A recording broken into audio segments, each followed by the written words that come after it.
pledge allegiance to the flag of the United States of America and to the republic for which it stands, one nation, under God, indivisible, with liberty and justice for all.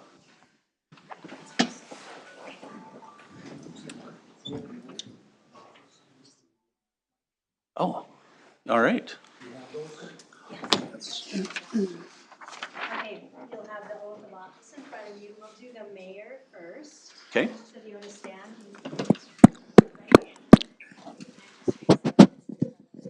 All right, that's easy. I, Mark Kobinger, do hereby solemnly swear that I support the Constitution of the United States and the Constitution of the State of Minnesota, and that I will faithfully, justly, and impartially discharge the duties of mayor for the city of Becker, county of Sherburne, state of Minnesota, to the best of my knowledge and ability, so help me God. Thank you. Councilmember Doring, your turn to take the oath. I, Mike Doring, do hereby solemnly swear that I support the Constitution of the United States, the Constitution of the State of Minnesota, and that I will faithfully, justly, and impartially discharge the duties of City Council member for the City of Becker, County of Sherburne, State of Minnesota, to the best of my knowledge and ability, so help me God. You are sworn in. All right. Now we can recall it to order, I guess. All right, has council had a chance to look at the minutes from December 17th, the regular council meeting and the executive session? I'll make a motion to accept the minutes as presented. Okay, we have a motion. Do we have a second? Second. So we have a motion and a second to approve the minutes from December 17th. All those in favor, please state aye. Aye. Anyone opposed, state nay. That carries. Any changes to the agenda? If not, I would entertain a motion to approve the agenda as printed. I make a motion we approve the agenda as presented. Do we have a motion and a second? So motion by Mike, second by Robin, to approve the city council agenda. All those in favor, please state aye. Aye. Anyone opposed, state nay. That is carried. Guests and open forum, we have our annual report from Ms. Haney, the Sherburne County Attorney's Office. Welcome. Thank you. Good evening, Mr. Mayor, Council. Thank you so much for your time. I appreciate your having me. One of the things that I'm going to do is kind of recap what our scope of services are under the contract. I also wanted to take the opportunity to introduce you to Dawn, if I may. Yes, please. Good evening. My name is Dawn Nyhus, and I am currently the lead in the civil division at the county attorney's office. I have been with the county coming on 17 years this coming February. Had been a prosecutor for most of that time, and then switched over about 6 months ago to fill in when Tim Syme left our office. So happy to be here and share in Kathy's sentiments. So if you have any questions or comments or concerns after, Kathy has presented tonight too, I'm also available for you. Thanks. Thank you. I think it's always helpful when we carry your contract that you know who to talk to and who to contact if you have any questions or issues. So thank you, Dawn. As you know, we've held the prosecution contract since 2003 when I first became county attorney. It's a pleasure and honor to serve the city. I really appreciate the working relationship that I've had with the law enforcement agency here and actually with all of my law enforcement agencies. I think that we are in a unique position that they work collaboratively, that they share resources, they share talent, and I think as a result of that, that really makes a difference for the public safety in our community. Under the prosecution contract, we handle the petty misdemeanors, the misdemeanors, and last year, according to the court administrator's office, we handled 533 traffic cases which either had a mandatory or a non-mandatory court appearance. That is not inclusive of the rest of the misdemeanor caseload that we carry for you. As you know, through the contract, the way that the county attorney's office is paid for that services is through the fines that are collected. Last year, we recouped the sum of $9,003.94 to offset the cost for handling those 500 plus cases. That would be my phone that's going off. I'd like to apologize at this point in time to y'all. In terms of the scope of services, Don just walked out with it. If it happens 3 times, I think I have to pay you $20 or something like that. Anyway, for the scope of services, not only do we handle the cases that are in the court itself and do the charging, we're also on call to law enforcement 24/7, 365. We also provide law enforcement training on a yearly basis. We handle all the administrative and regular search warrants that come through our office. On any cases that we handle, if there's an appeal, we'll handle the appeals as well as any post-conviction cases. We absorb the costs for witness fees and attorney's fees. And as you're probably aware as well, the county attorney's office has a mandatory duty to provide notification to witnesses. We get them involved in terms of what should happen with the case, ensure that they know about the case sentencing. And most importantly, we want to ensure that their voice is heard, because I can tell you that when a victim stands before the court and the judge, it certainly makes a difference in terms of the justice that can be delivered. I think it really heightens that ability for us to respond to our community. We handle all expungements that comes off of the cases. As you know, we have this Clean Slate Act that just came into effect this year. We handle all in custodies. Those are daily, sometimes twice a day if we're facing a long weekend. We handle any Rule 20s. Rule 20 is where an individual is charged and they're determined to be incompetent. So then we do the coordination of services off of that. We also handle U visa requests. So those are just some of the other things that go into the prosecution of cases. And I know that some of you are new, so I just kind of wanted to review that. I know that you guys are undergoing a change in leadership. Please know that the county attorney's office will be available for any help that we can provide to you and assist you with that. Obviously, that's an important part of who we represent, so we want to make sure that you know that we're available to you. In terms of trends from the city of Becker, in felony cases, we had 21 new case referrals from y'all. And in terms of gross misdemeanors in 2024, we had 21 gross misdemeanors that were referred to us for consideration. Our trends in terms of jury trial, for some reason this last year, we had a spike. We actually had 23 jury trials that went. I mean, we have far more than that are set. But usually we run between 12 and 14 jury trials a year. So that number was significantly higher, and I don't know that I have a reason for why that is higher. We actually had an increase in the number of appeals as well. We had 17 appeals, which normally we don't have that number. So I don't know if that's a reflection of society as a whole or not, but we are seeing that increased need. So that's pretty much a recap of what we've been doing the last year. If you have any questions, I'm certainly happy to stand for those or be quiet. I have one. Yes, sir. You said the felonies were 21 felonies that you put, is that up or down? That's pretty consistent with what we've seen in the past. And it's kind of funny because you'll see variations year to year in terms of the numbers that will come and which agency they'll come from. Our biggest client, to be honest, is the sheriff's office. They lead in the terms of the number of felonies that we receive, so. Anything else from council? Nothing. All right. Well, thank you very much. We appreciate the continued partnership. Oh, are you kidding? It's my honor. And if you do have any questions, please feel free to reach out. All right. Thank you. Thank you both. All right, moving on to committee reports. Planning Commission? Planning Commission, other Planning Commission, previous Monday night, on the 30th of December, last meeting of the year. We had, so item 8A on our, coming up next year on our agenda, we talked about the cannabis, so we had a public hearing for that. We'll save most of the discussion for that. We also had a public hearing, talking about parkland dedication. That public hearing was tabled until the January Planning Commission meeting, and staff was going to gather some more information. We had some more discussion on that, so that one will be continuing at the January meeting. We also had on our consent agenda tonight. We had one Planning Commission. We had one planning commission seat that was, or another, session on the planning commission. That's what I got. All right. Thank you, Rick. PD City Hall update, Mr. LaRue?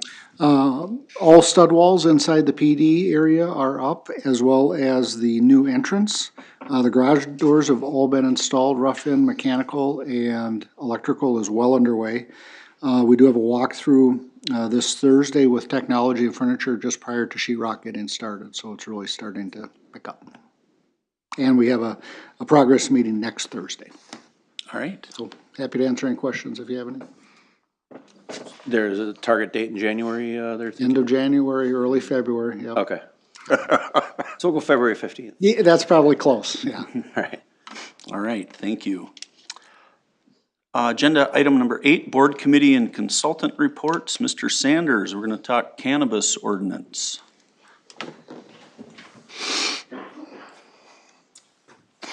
Thank you, Mayor, Council. For you tonight, we have several ordinances, and the reason these are lumped together, they're in two different chapters. One is in Chapter 6, which is the business regulation, which is where a lot of the previous cannabis, cannabinoid regulations existed.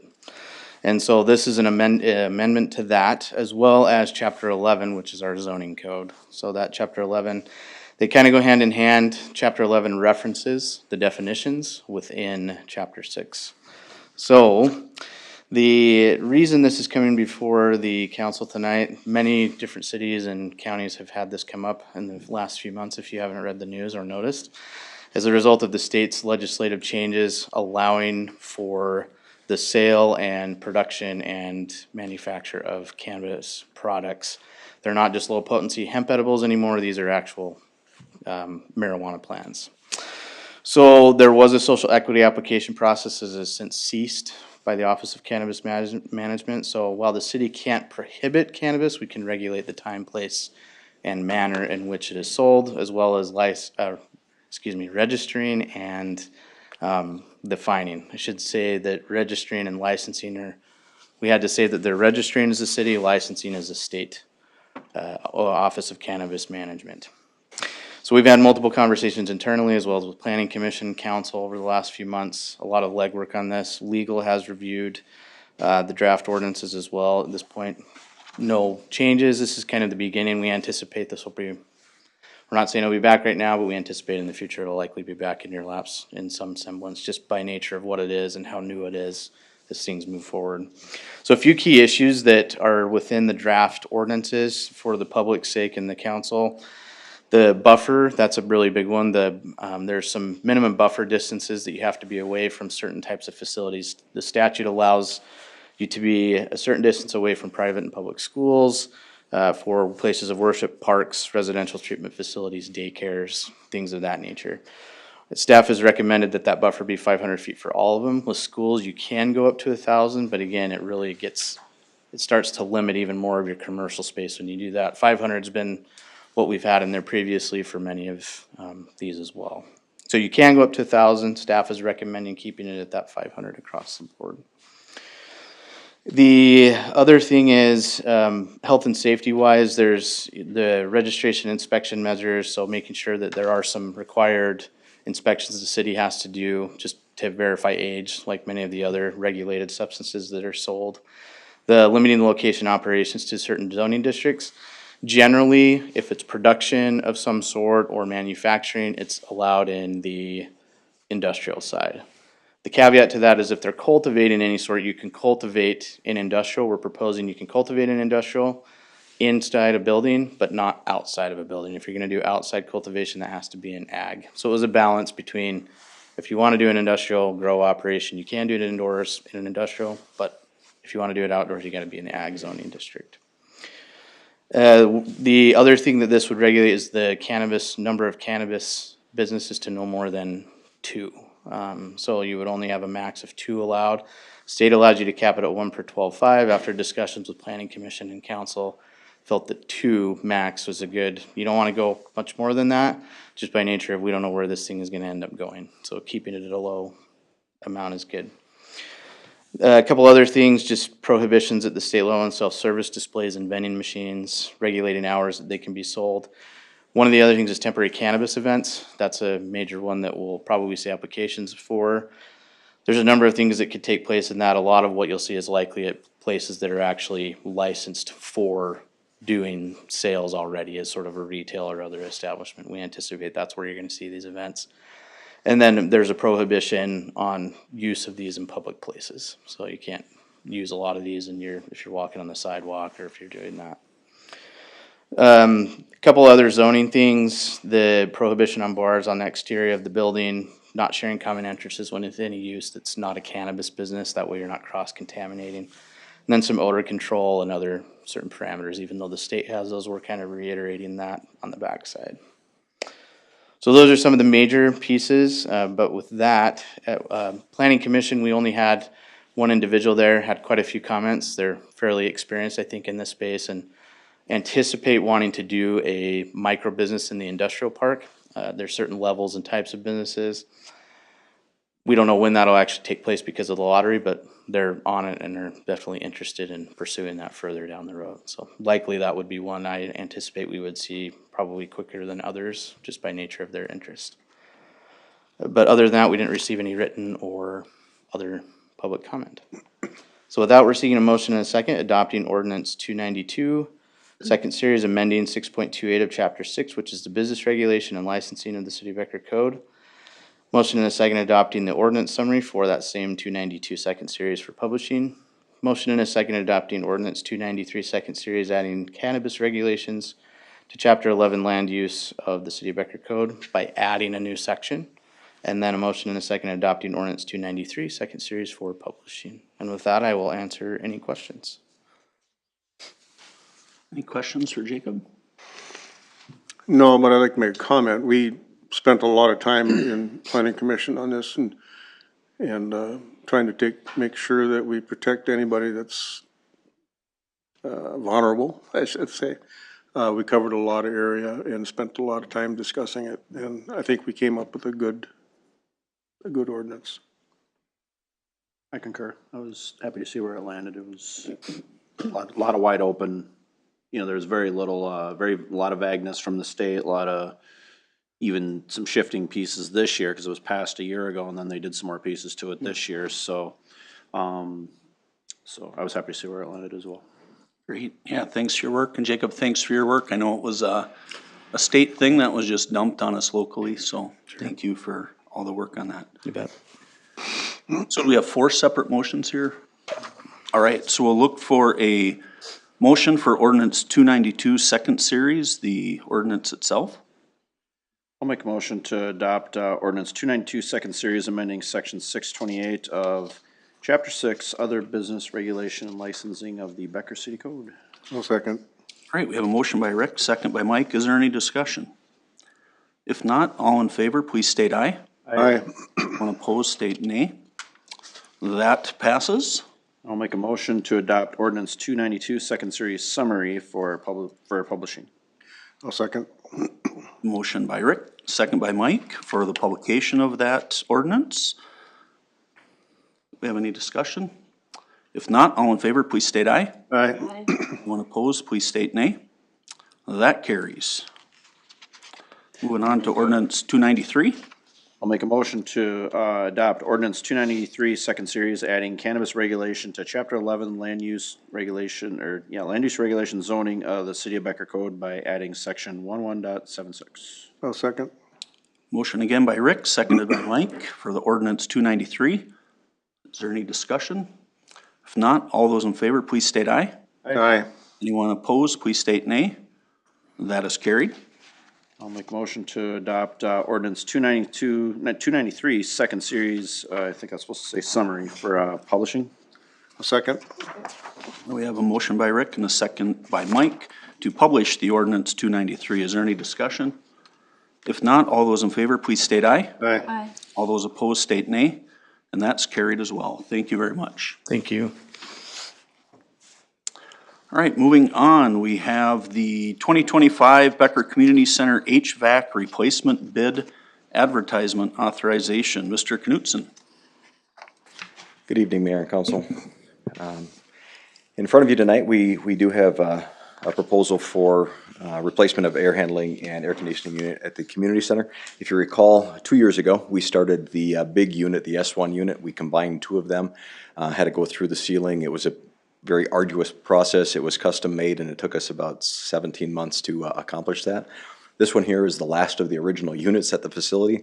Very straightforward. This is actually the library unit, and so it's basically we're taking one out, putting one back in, both the condensing side and the heating side of it. So we've elected to not get our engineers involved. We've consulted with a couple of different HVAC companies that we've worked with over the years, and feel like a straightforward replacement is within our wheelhouse. So staff is going to take it on as far as the overall advertising. The price dictates that we need to go out for sealed bids, so we're going to go old school paper bids. And it lays that out in the bid process. So we'll post this in the local newspaper. There are a few contractors that are aware that this is coming due, so we think we're going to get some participation within the bid process. But we're also saving quite a few dollars from the engineering side of it, because it is, we can go right to the manufacturer and compare sizing and fits of the components. So with that, tonight, we're just looking to get authorization to place it in the local paper. And we would have a pre-bid meeting established next Thursday. So if somebody does not show up on site, we don't want them to be able to point back and say, you didn't tell me this, you didn't tell me that. Well, they'll be able to see the exact location, the existing components that they have to reconnect to, and all of the work that would be associated with that. So Troy Dawson, our maintenance gentleman over at the community center, will be headquartering that. He and I have walked through the project several times. Bart will be there as well to assist should any questions arise. And the bid opening is scheduled for, should you allow us to proceed, is scheduled for the 23rd at City Hall here at 11 o'clock. So pending that outcome, we'll review those and look to bring it back to you in February for approval of those bids. Like I said, we do have a few local contractors from the St. Cloud area that have bid on several projects for the city in general. And we've solicited a few other contractors that we've worked with in the past, as well as folks that are working on this facility as well, to see if we can solicit other competitive bids for the project. So this is called out in our CIP for the community center for 2025. The initial cost estimate that we had working with McDowell companies, because they were the most recent contract winner, they came in at guesstimating about $220,000 all said and done. We did have $260,000 in our budget for next year. I'm sorry, this year now. It is 2025. So I feel comfortable with that. But again, this process tonight doesn't cost us anything except the fees to place it in the paper. So with your approval tonight, we'll move that way, and I'll work with the clerk to get that inserted for this week's paper. With that, I can stand for any other questions. Any questions for Phil?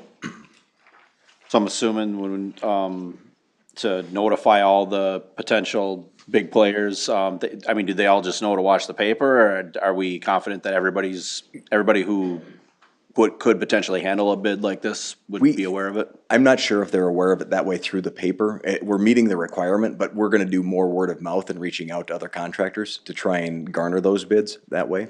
I just think it's our best approach without having to go getting it up.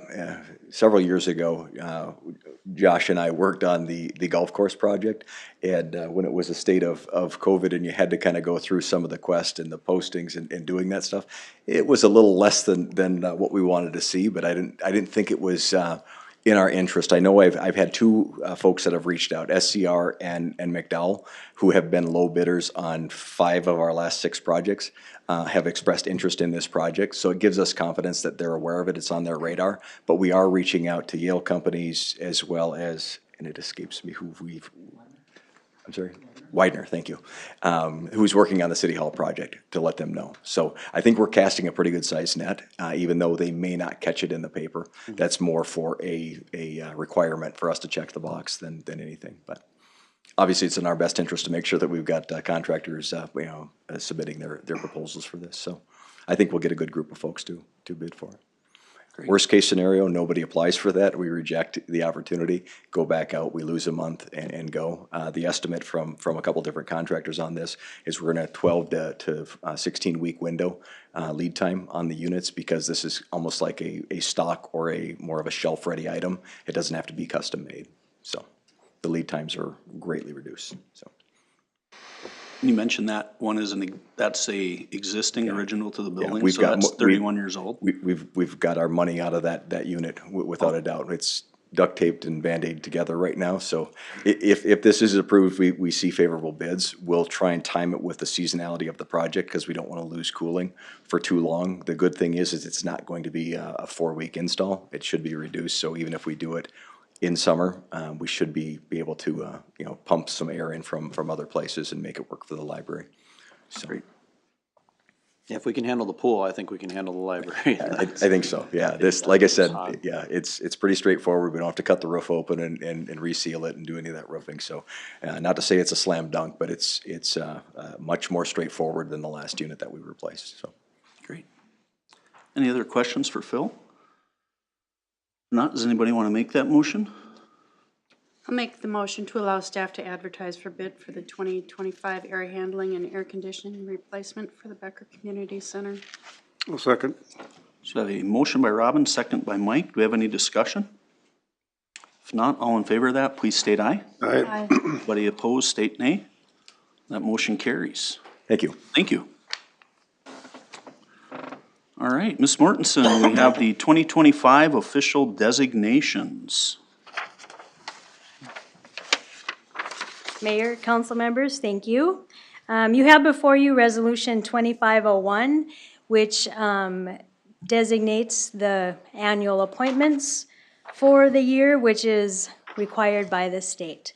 The annual appointments would be newspaper, depository, attorneys, auditors, and then also the business administrators for electronic funds transfer. So if anyone has any questions, I'll address those, but we would just need a motion and a second on it. Any questions for Shannon? Not, would anybody like to offer that motion? Make a motion to adopt, resolution 2501, making annual designations for the city of Becker for the year 2025. Second. We have a motion by Rick, second by Robin. Do we have any discussion? If not, all in favor, please state aye. Aye. Anybody opposed, state nay. That resolution carries. And you're up again. Okay. So Resolution 2502 traditionally is part of the first resolution of the year with the designations, but with the change in leadership, there has to be some conversation on who's going to represent the council on the various committees. So you have in front of you the resolution with the committees, and you just will need to determine who's going to represent council on those committees. All right. So what are people's thoughts? Council, does anybody have any committees they're looking to get to or drop off of or anything like that? I think Becky had a note that she wanted to drop fireboard. Okay. Mike and I have a conflicting meeting on the days that is scheduled, I believe. Which one? On the day of fireboard? Isn't that a Monday night? Yep. Yep, that's the same night as Park and Rec. Okay.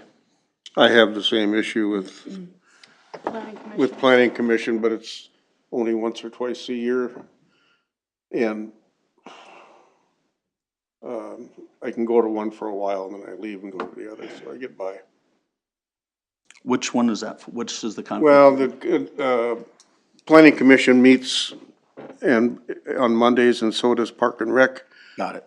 But and it's when there's a holiday Monday involved, it sometimes becomes Oh, sure.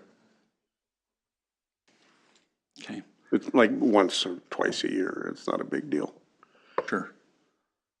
I could go on fireboard, but I would be looking to maybe drop one then, because I'd probably have like 7 at that point, so. Okay. Do we want to just start at the top and go down? Yep. Okay. So annexation and joint planning board, I would be fine serving on that. Since it looks like Tracy did serve on that before. And Robin, you're good staying on that? My favorite meeting. All right, cool, can't wait. And Rick staying as the alternate, you're good with that? Okay, budget and finance, Robin and Rick, we're good with that? I am. Okay, EDA, Robin and Rick, I could look to, if Becky would wanna pick that one up, I could look to, rotate off that one, if she would, she's not here, so, we could just blind nominate her. But I don't know if she could, she has, I know a lot of clients at night, so I don't know if she can or not. She did express interest on Public Works too. Oh, did she? Okay. Yep. okay? So I don't know what we do with EDA then. You wanna come back to that one? Or do you wanna serve one more year, Rick? What's, Yeah, I can do one more year, that's fine. okay. So EDA, Robin and Rick. Firefighters Relief is assigned to Mark Ebensteiner. Joint Powers Fire Board, I'm certainly comfortable being on that, and it sounds like, Rick, you said Becky wanted to drop that? Yeah, so I can take her spot on that one. So Rick and myself and Robin, you're good being the alternate again? Yep. Okay. Golf Committee, Becky and Mike. Yep, LPI Advisory, Robin and Mike. yep, Park and Rec, Mike and Robin. yep. And Personnel, I would be fine taking Tracy's spot on that. People are okay with that. Police Management, Becky and Rick. Yeah, I'm fine. Planning Commission, Mike and Rick. Yep. And would I run into the same issue if I was the alternate with the fire board then? I will say that as an alternate, Tracy never had to show up for one, Okay, at least in the last 2 years. sounds like my kind of committee then. I can be the alternate. Public Works, Mike and Becky. Becky wants to do good on that, yes. Okay.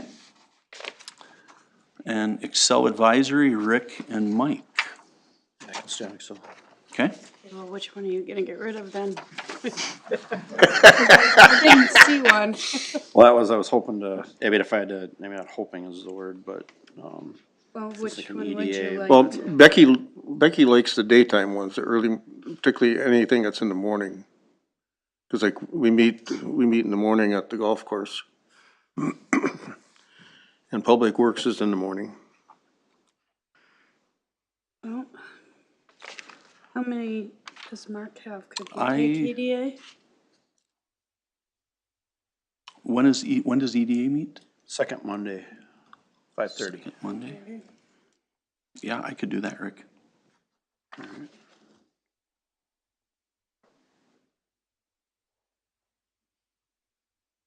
Cause I think joint planning is the third Monday, or it's a Tuesday, excuse me. Tuesday, yep. Yep, and fire board is Third Monday. third Monday, so I think that would work.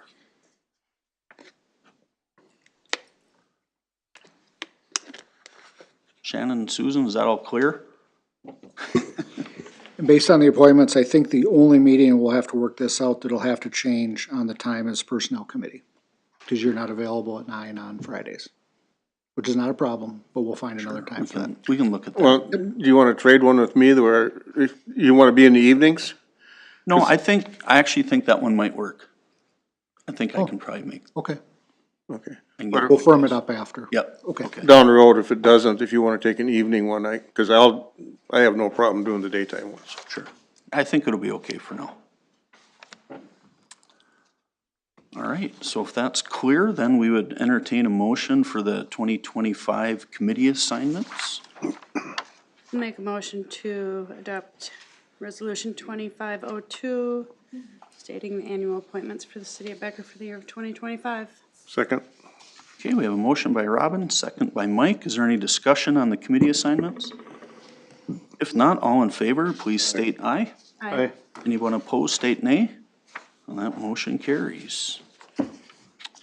All right, Mr. LaRue, the consent agenda. Mayor Colbinger and city council members, items for approval on tonight's consent agenda include the revised hiring and termination report, approving the city council policies, adopting resolution 25-03, appointing Amy Stanger to the planning commission for a 3-year term to expire on December 31, 2027.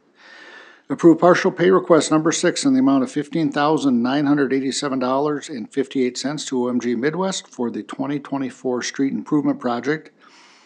Approve partial pay request number 1 in the amount of $336,181.25 to Northern Horizon Solway Incorporated for the wastewater treatment facility domestic screen replacement project. And I'll be happy to answer any questions.